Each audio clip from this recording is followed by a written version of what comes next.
that applies to all countries in all situations. While Europe is again the epicenter of the pandemic, no country or region is out of the woods. It's important for all countries to surge their capacities now to ensure the right measures are in place to avert the worst consequences of any future waves. And we must do better at sharing the fruits of science. In my home continent of Africa, many countries are off track to reach the 40% vaccination target by the end of the year. Many people who should have been vaccinated in low-income countries are missing out and are at greater risk of serious illness or dying. It's not just about who we reach with vaccination. It's about who we miss. Priority must be given to health workers, older people, and vulnerable groups everywhere. Through the ACT Accelerator and COVAX, manufacturers and governments can easily prioritize sharing doses with those countries that have been starved of supply so that they can protect their most vulnerable. And it's not just vaccines. It's important for all countries to have access to the rapid tests and new treatment options so that we know where the virus is and can take measures to slow the spread and treat those that need help. Through WHO's COVID-19 Technology Access Pool, or CTAP, manufacturers can also easily pool technology and know-how which would boost the overall supply that again is the major inhibitor to access. Yesterday, CTAP and the Medicines Patent Pool finalized a licensing agreement with the Spanish National Research Council for a serological antibody test. This is first transparent, global, and non-exclusive license for a COVID-19 health tool. I would like to thank the government of Spain for its support for CTAP, and I also thank President Carlos Alvarado Quesada of Costa Rica for his leadership in initiating CTAP last year. We hope this will be the first of many licenses to be shared through CTAP. WHO and our partners continue to explore every avenue for expanding access to life-saving tools. With the WTO Ministerial Conference next week, and with the vast majority of countries now firmly supporting a waiver on intellectual property rights under the TRIPS agreement, I hope that consensus can be found and that we move forward. The ongoing chaos of this pandemic only underlines why the world needs an ironclad global agreement to set the rules of the game for pandemic preparedness and response. This will be the subject of next week's special session of the World Health Assembly. The world has treaties to manage other threats. Surely countries can agree on the need for a binding pact on the threats of pandemics. The special session of the World Health Assembly is therefore a unique opportunity, an opportunity for a generational agreement that transcends media cycles and election cycles. I'm encouraged that there is now a broad consensus for the need for such an instrument. We will not achieve everything at the special session, but I hope it will serve as the launching pad for the development of an international agreement. And even while we respond to this pandemic, we cannot lose sight of the many other threats of health that people face around the world, including antimicrobial resistance. Today marks the end of the Antimicrobial Awareness Week. Antimicrobials, including antibiotics, antivirals, antifungals, and antiparasites, are the backbone of modern medicine. But the overuse and misuse of antimicrobials are undermining the effectiveness of these essential medicines. By using antimicrobials responsibly and by following the advice of your healthcare provider, we can all play a part in preserving antimicrobials and preventing drug resistance. Christiana, back to you. Thank you very much, Dr. Tedros. Before I open the floor to questions from the media, let me remind everyone to get into the queue to ask questions. You need to raise your hands, of course, using the raise your hand icon, and then when it's your turn, please unmute yourself. Just a comment as what I just said before, that this may be the last briefing out of this room. Not to mistake this, this is definitely not our last COVID-19 briefing, so just this doesn't get mistaken. Tell them we will do it from another room. Exactly, we will do it possibly from a different room, and this served us for many years here. So with this, I go over to my first person on the list, and that's Nina Larsen from AFP, please. Nina, please unmute yourself. Yes, hi, can you hear me? All good. Yeah. Okay, good. Thanks. Thank you for taking my question. The German health minister yesterday warned that by the end of this winter, just about everyone in Germany would probably be either vaccinated, recovered, or dead. I'm wondering if you think that that is the case. Is it an exaggeration or the case? And does that apply to the broader region, the world? Do you think it's the same? Thank you. Thank you very much, Nina. And Dr. Ryan, please. I think Minister Spahn was really trying to just demonstrate the seriousness of the situation that Germany and the rest of Europe faces. Minister Spahn has provided excellent leadership throughout this pandemic and is obviously speaking directly to German citizens about how seriously he and the government take the current situation. And I think the German government is very committed to taking the necessary measures, both in terms of increasing vaccination, especially increasing vaccination in under-vaccinated, older and vulnerable individuals, and in continuing to support measures where people can protect themselves through the targeted use of public health and social measures. So I believe the statement reflects Minister Spahn and the German government's concern regarding the current situation and their commitment to adapt and change to the circumstances which they face, which is a situation faced by many countries.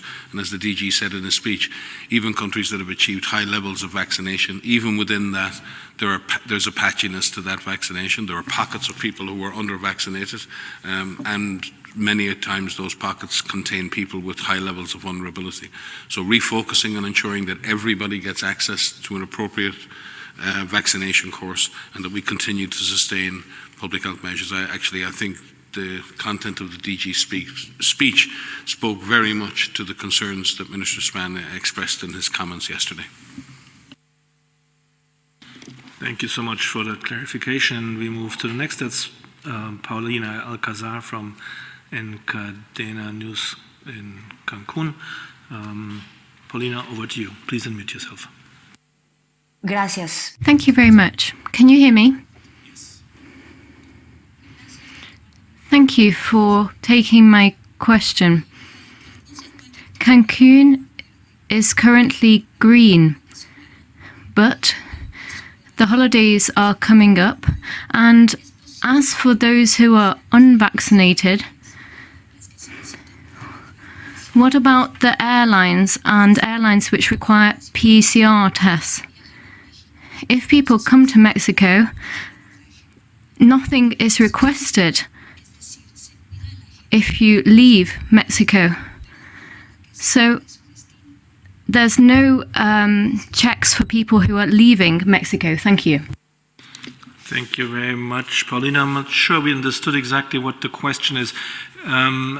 Let's maybe rephrase the question again, Paulina, because also translation wasn't up immediately. So please give us another hint at what your question is. Thank you. Gracias. Thank you very much. Yes, thank you for taking my question. So right now, Cancun is in the green zone. So we don't have too many COVID cases or too many COVID infections. But the holiday season is fast approaching, And my question relates to people who don't want to get vaccinated, who come to Mexico. Right now, airlines ask for vaccine tests and PCRs. But if you come to Mexico, if you're entering Mexican territory, airlines aren't asking for anything. They're not. So if you go to Spain or Germany, you're requested to have a PCR test. In other words, people are taking care of those who are coming into their country, but they're not thinking about those who are leaving their country. So I'd like to see whether airlines could ask for PCR tests for anyone, regardless of whether they're leaving or entering the country. Thank you.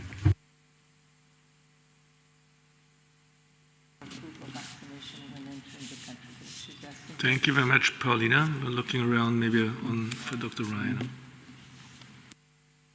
I think the same issues sometimes arise with screening measures, exit screening versus entry screening. For most countries, bilaterally, there are arrangements around which side testing or certification is done. And clearly, it's obviously better if someone is certified for travel before they leave, because they don't get on the airplane that they travel on or the conveyance that they travel on if they represent a risk. And very often the airlines are asked by the governments on either side to take up part of that responsibility to certify or at least check. So each government has a different arrangement. Sometimes it's the border control that do that checking. Sometimes the airlines are expected to do the checking as well. And certainly a worst case scenario is if there's no checking on departure and no checking on arrival, then that represents a potential risk. But my understanding is that in most cases, especially for the purposes of air travel itself, airline companies are checking the status of vaccination, checking the testing status of people before they get on planes. But it's important, if there is a gap that's been created between any country bilaterally, it's very important that countries work together bilaterally with the companies to close those gaps. So I can't speak to the specific issue in Mexico, but if there is a potential hole in the system whereby testing or appropriate checking of certificates is not being done, then it will be up to both the Mexico and the countries that they're dealing with and the airlines involved to work out a system that doesn't leave holes in the system. Dr. van Kerkhoff, please. Yeah, maybe I can come in on the holidays that you mentioned coming up, because in my own home country it's Thanksgiving tomorrow, so I wish all of my family and friends in the U.S. a happy Thanksgiving. But I do think it's a nice opportunity to talk about, how people are coming together. One of the reasons we are seeing increasing transmission is increasing social mixing in the context of a highly transmissible variant, in the context of low vaccination coverage, in the context of lifting of simple measures like wearing of masks, improving ventilation, etc.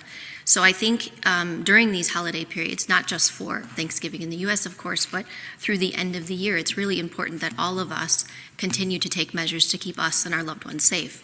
So those of you who have access to vaccines, who are offered vaccination, please get vaccinated when it's your turn. And as the DG has said, it's not just about who is vaccinated, it's who we miss. We need to make sure those who are most vulnerable, those who are most at risk for developing severe disease, get those vaccines first in all countries around the world. But we also have to continue to take other measures to drive transmission down. So this does mean wearing of a mask, a well-fitted mask over your nose and mouth when you're with others with clean hands, making sure that if you could spend more time outdoors, that's better than indoors. If you are indoors, make sure you have your windows open or that the ventilation is improved as best you can. And to just, keep your distance where you can. Now, of course, we understand during the holidays that's very hard, but there are ways that you can know what your risk is depending on where you live in the world and take steps to lower that risk. But vaccination and getting a vaccine when it's your turn remains absolutely critical, which is why we and our partners are working so hard to ensure vaccine equity around the world, because we have to protect those who are most vulnerable to severe disease first, because people are dying around the world unnecessarily, and that can be stopped. Thank you so much. And we move to the next. That's Jenny Le Revelo from DEVEX. Jenny, please unmute yourself. Hi, thank you for taking my question. WHO and COVAX partners have repeatedly made calls for vaccine manufacturers to prioritize COVAX and be transparent on vaccine production and delivery schedules. I just want to know, have there been any improvements or progress on this? How does this continue to affect vaccine deliveries? And just an additional question on booster shots. How big of a factor or challenge do these pose to reaching the 70% target of vaccination coverage by mid-2022? Thank you so much. Yeah, two separate questions. I guess we start with Dr. Bruce Aylward on the COVAX. Jenny, thanks so much for the question. We have a ongoing and improving dialogue, let's say, with manufacturers on the supply and the expected supply of vaccine through COVAX and to low and low-middle income countries.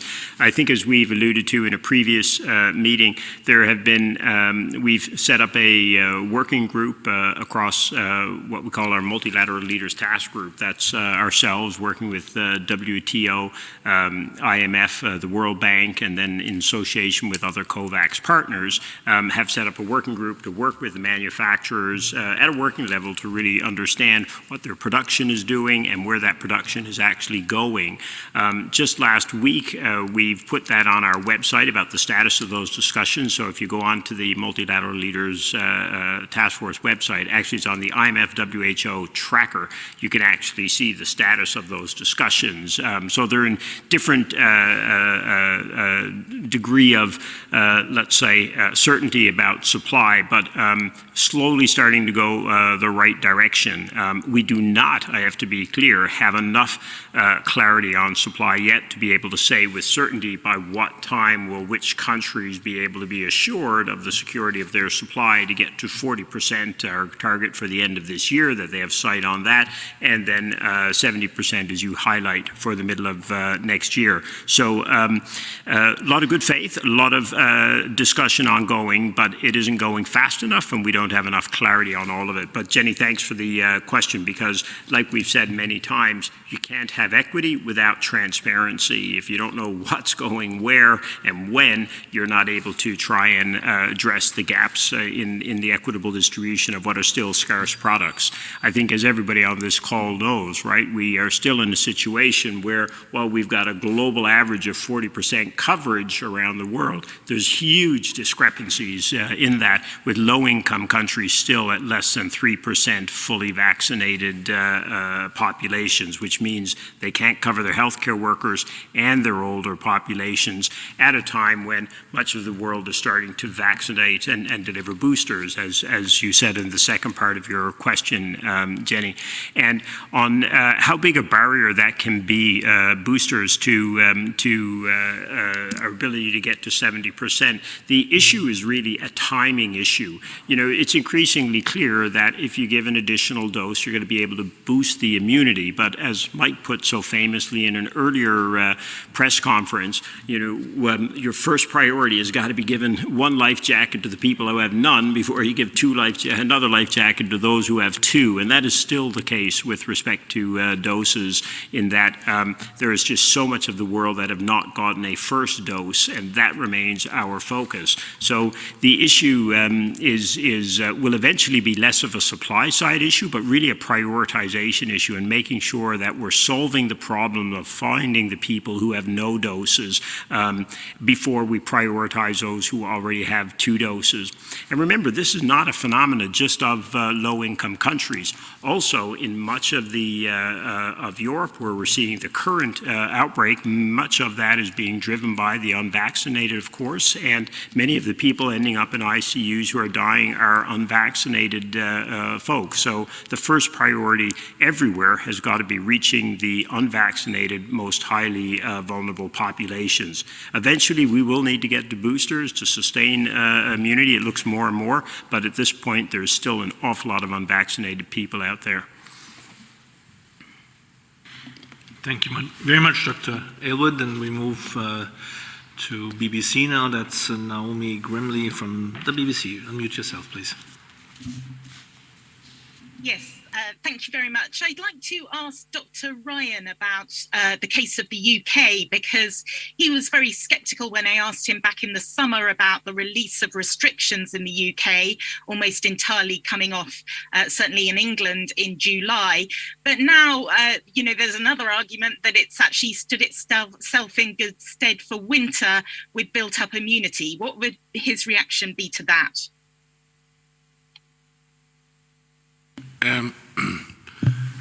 I think the numbers speak for themselves. We have intense transmission throughout Europe, and in fact, intense transmission throughout the United Kingdom, and especially, I think, at the moment in Northern Ireland.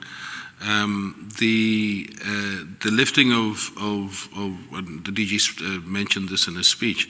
The reality is that increased transmission and large rises in transmission and mixing that drives that transmission, even in the context of high levels of vaccination, is going to put pressure on the system. We've seen that. We've seen an uptick in hospitalizations and deaths throughout the United Kingdom. What the United Kingdom have achieved, and it is to their great credit, is very high levels of vaccination, especially in vulnerable groups.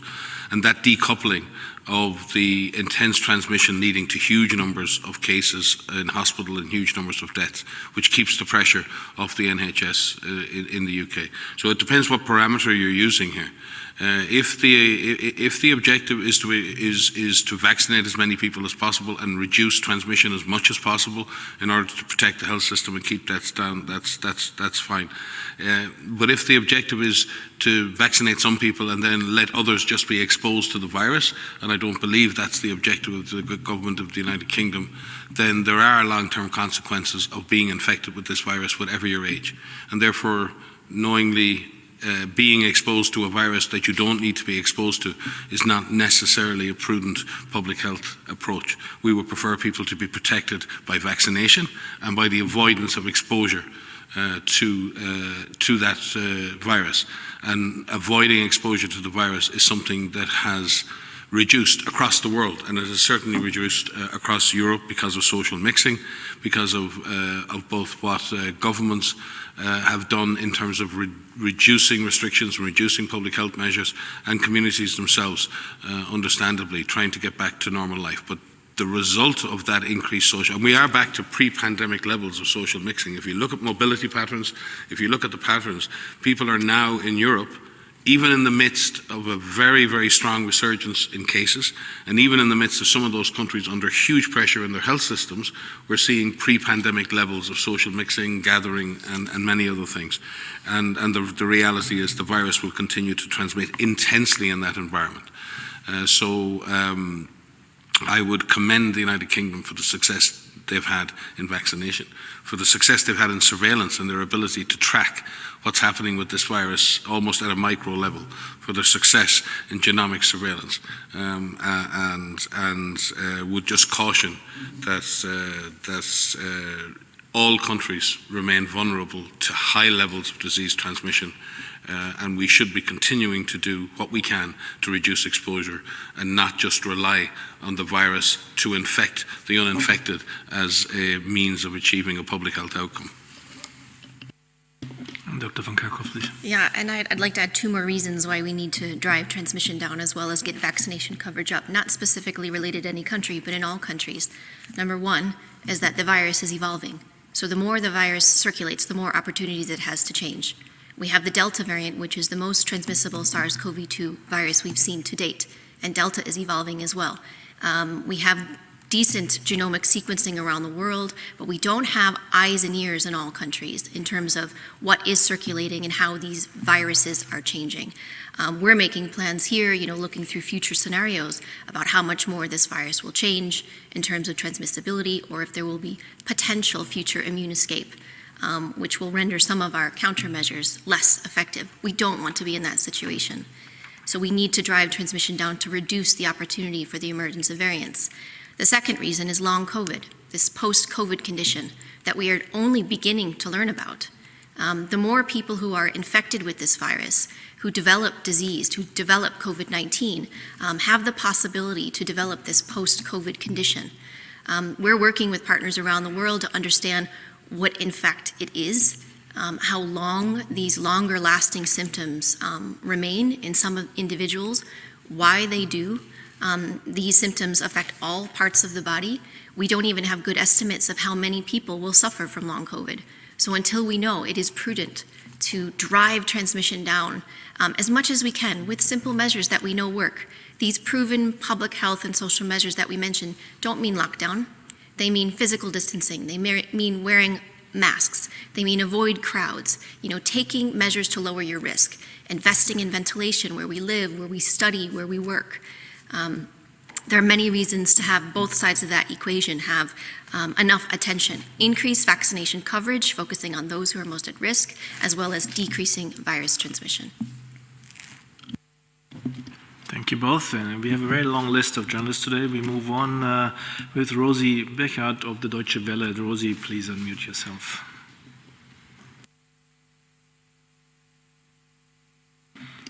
We lost you, so maybe we can come back to you later if you come back in. Then we move around the globe and go to Latika Burke from the Sydney Morning Herald. Latika, please unmute yourself. Thank you very much for taking my question. Some really hopeful language from you there, Dr. Tedros, in your opening. I'm just wondering next week, what's a best case scenario for what you'd like to walk away from the end of the session next week, seeing the global community agree to?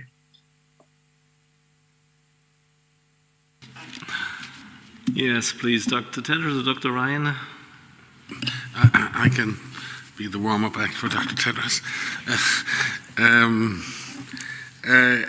Again, just to emphasize that the World Health Organization is made up of its member states. We are the Secretariat. We're led by Dr. Tedros, who's been elected by those member states to represent and implement the policy and will of the member states. So the process next week is led by the member states, who will engage. Dr. Tedros is bringing the member states together to have this really important conversation about where we're going to go as a planet, as a global civilization into the future. We all recognize that we have struggled in this pandemic, and we have struggled in this pandemic because we have not been able to put in place the measures that we need, the preparedness measures, the surveillance, the ability to share materials, both data and biologic materials, the ability to train and deploy health workers, the ability to manage and support resilient supply chains, the ability to do collective research and innovation that leads to the equitable distribution of countermeasures, all of the things, the ability to protect our frontline workers as they try to save the lives of our friends and our families. So we have noticed and recognized all of these gaps, and they're complex, and they require systematic, sustained, long-term solutions. And as the DG said in his speech, that go beyond media cycles, that go beyond election cycles.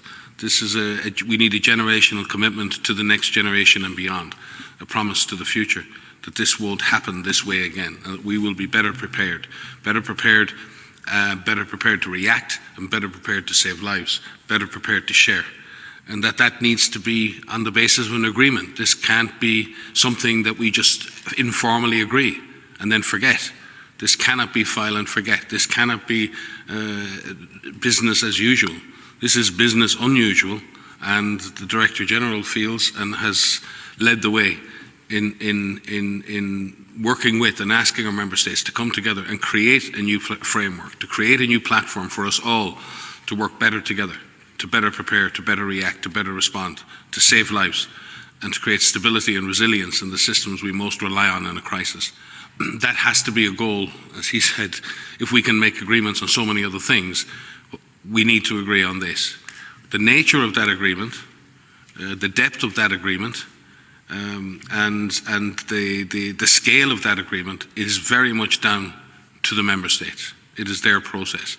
The Director General is trying to drive and build a consensus for the best way forward, to convene and to convince. I think I remember a previous regional director, Dr. Al Alwan, said to me once that the World Health Organization has two superpowers, the power to convene and the power to convince. And I think we need to convene, and then we need to convince, ourselves and our member states, that there is a way forward, that we, as a collective group of nations, can deliver more for our citizens. And the DG has led the way on that from the very first day of this pandemic, and will continue to drive that message, that once this pandemic is done, we're not done. We need to not be done. We want to be done with the pandemic, but we cannot be done with pandemic preparedness. Chief? You want me to add, but you have said it already nicely. Thank you, Helen. Thank you. Very nice to hear your voice, and thank you for this very important question. Of course, this session will be a launching pad, as I said in my speech, for a negotiation between member states. But I hope it will be a launching pad for a successful outcome, for a better outcome. We have all seen, going through this pandemic, what has really failed. One of the failures is many countries haven't seen the obligation they have, because there is no obligation on pandemic preparedness and response. As you remember from the start, when the pandemic hit, some countries were banning export of masks, export of raw materials, and now export of vaccines, because they don't have any obligation, and they don't have any rule or law that would prevent them from doing that. Of course, one example, as I said, is sharing of technology, but there are many other challenges because we don't have a law or rule of a game that countries were not doing, or institutions or companies were not doing something that they should have done. As you know, to govern a country, you would need law, you would need rules, and that actually brings the obligation. And to govern also the world, especially during pandemics, or to really manage shared problems like pandemics, you need laws and rules. That brings obligation by countries. So that's what we miss, and I hope countries will agree for a binding pact, so that pandemics and epidemics can be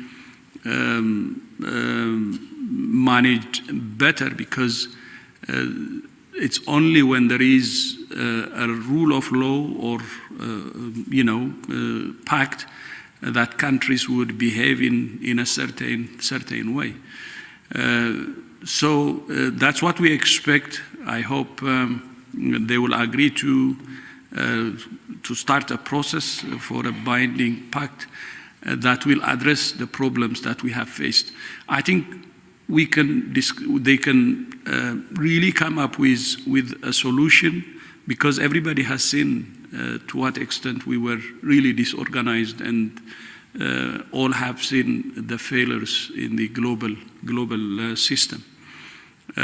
So we expect that, because I don't think it's a problem for anyone to see. Everybody has seen it, and I hope the outcome will be good. But still, we don't expect everything to be finished now. It's a start of a journey, and I hope, but the outcome of that journey will be defined now based on what they agree during this session. So thank you so much for that question, and I hope this generational agreement, this is going to be a generational agreement, will be realized from the process that the member states will agree at the end of this month. Thank you. Christian? Thank you so much. Next question goes to Peter Kenny, Anadolu Press Agency. Peter, please unmute yourself. Yeah, thanks for taking my question.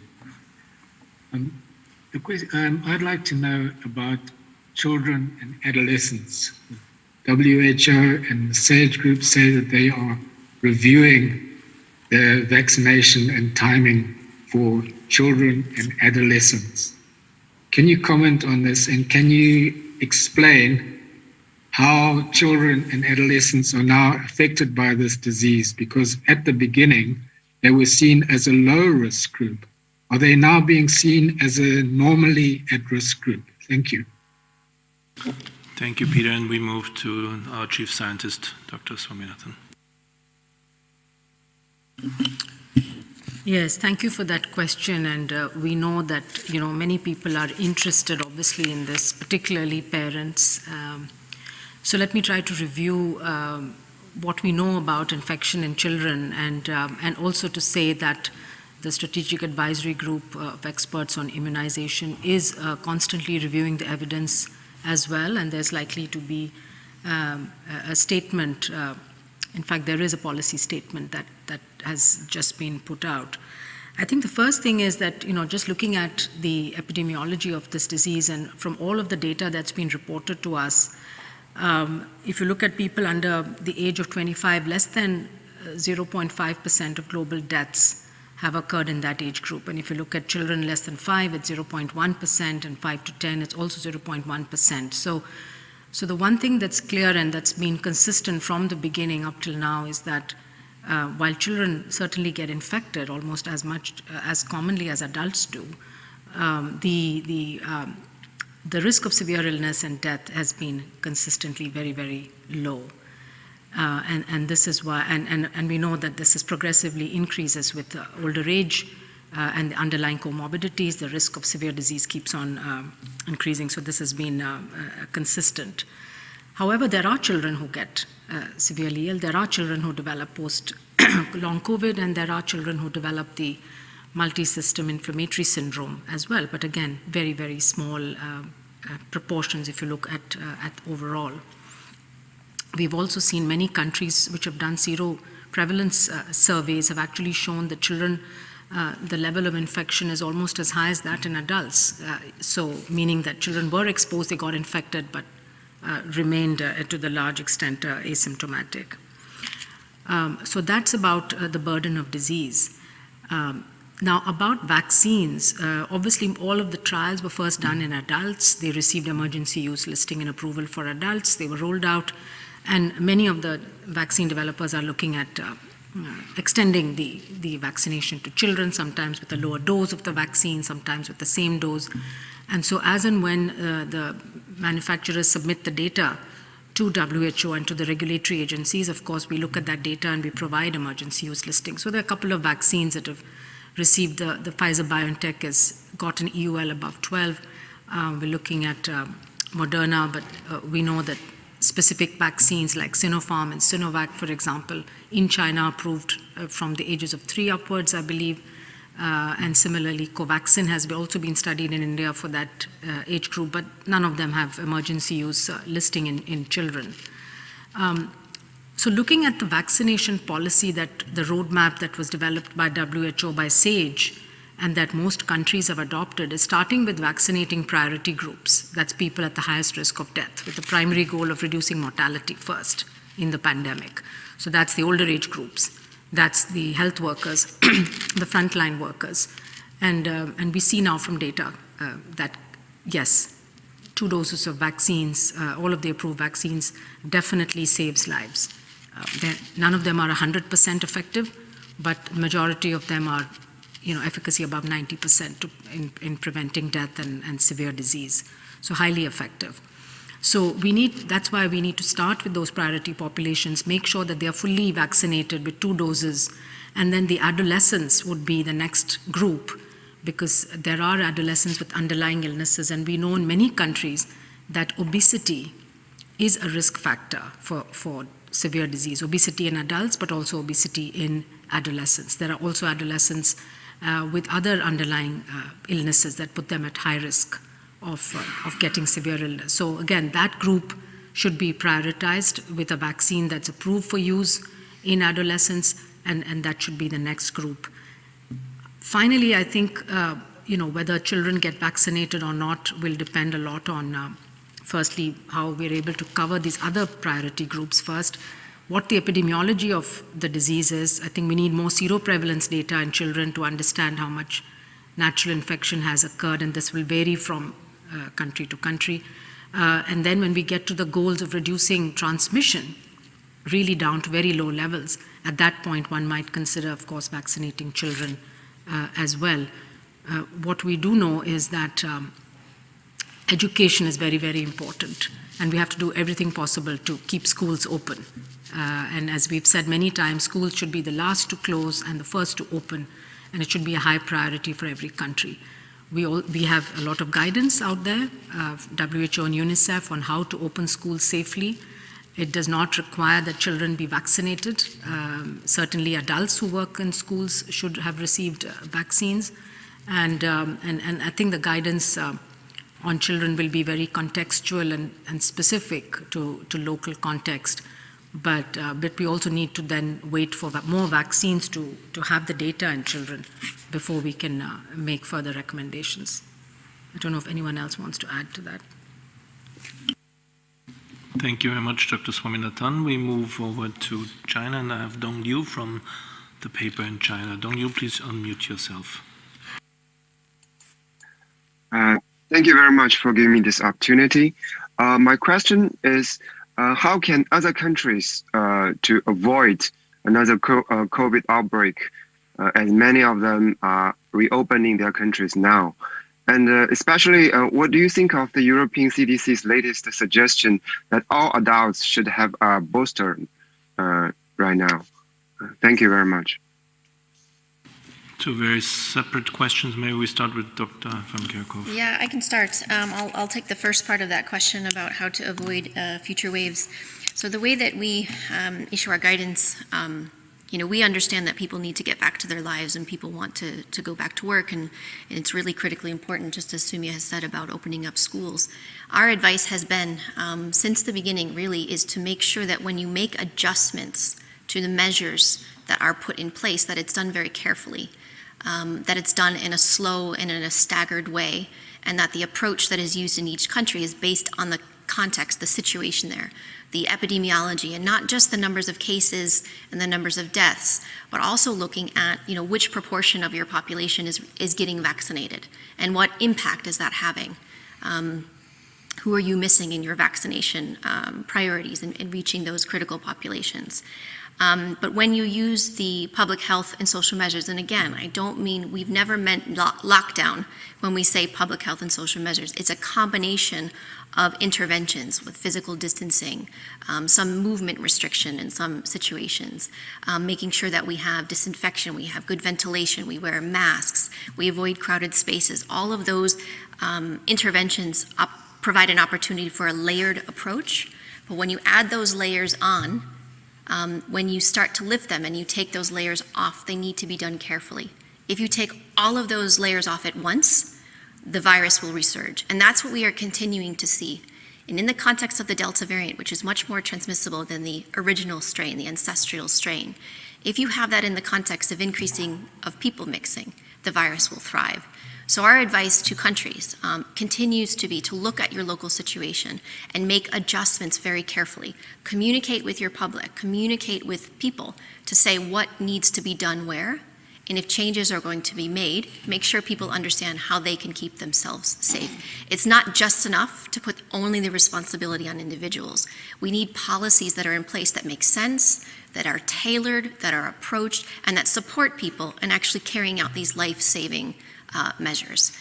So whatever measures are put into place, whenever they are lifted, they need to be lifted slowly, they need to be lifted carefully, and as the pandemic evolves and as time moves, reassess. Make an assessment of where you are, and if course correction needs to be done, make that course correction. For us, that's a strength, and what we see in many countries is looking at what they're doing and making some changes based on the local situation, because it is dynamic. There's a lot that is happening right now, and we need people to be empowered, we need them to be engaged, and we need to enable them to be able to carry out those life-saving acts. Dr. Swaminathan for the second part, please. Yes, so to address the question of the European Centers for Disease Control recommendation on boosters. We're aware that many European countries, many countries around the world are recommending boosters for certain specific population groups, and in fact in some countries everyone over the age of 18. So the European Technical Advisory Group of Experts, the ETAJ on immunization, has also met to review the situation, taking into account the epidemiology, the rising cases in many countries in Europe, the strain that it's placing on the health system, and all of the things that were mentioned by Dr. Tedros and Dr. Ryan earlier. So the following recommendations have been made. The first and most important is we need to vaccinate those people who are not vaccinated. There are people in every country, even those who have lots of supply of vaccines, that have not been vaccinated. In fact, in many countries, it's stagnating. The vaccine coverage is stagnating at between 50 to 60% coverage. So we need to really make progress there, because that's the group that's most at risk of getting infection, spreading infection, and also falling sick and ending up in the hospital. So we shouldn't forget that there's a lot of mileage to be covered there, and especially if some of those people are in the vulnerable and high-risk groups. There are elderly people, there are disabled people, there are people in care homes, there are people who cannot access vaccines. We need to look at every possible means, engage the communities to make sure that everyone who needs a vaccine has access and gets the vaccine. And this involves a lot of communication and community engagement. The second is that there are immunocompromised people. There are people who do not make a good immune response for one reason or another. There's a whole list of conditions. Those people need a third dose, an additional dose, because the first 2 doses have not brought them to where they are. Similarly, people who receive 2 doses of either Sinovac or Sinopharm, many European countries are using these vaccines, and are over the age of 60 should receive a third dose between 1 to 6 months after the course. So those are additional or third doses for people who we know have not made a good immune response. And then finally, there are countries that are giving booster shots to either target populations. The ETAJ, the European Technical Advisory Group, has recommended that those countries that are offering boosters, again, prioritize giving it to those people whom we know are at the highest risk of getting very ill if they get infected. So it's the same groups that have been laid out already in the prioritization roadmap. And finally, SAGE is constantly reviewing the evidence on boosters. The Director General mentioned, we know with the Delta variant, for example, that the protection against infection is not as high as it was with previous variants. So it was 60-70% against previous variants. It's 40% against infection now. But however, the threshold for prevention of severe disease is still above 80% in the majority of cases. This will, the science keeps changing, coming in. We have more data. We're tracking all the studies. And so we will make recommendations by age group, by population group, as the more data comes in. But for now, I think this is the recommendation for Europe. And again, focus on the unvaccinated and then on the really high risk and vulnerable groups.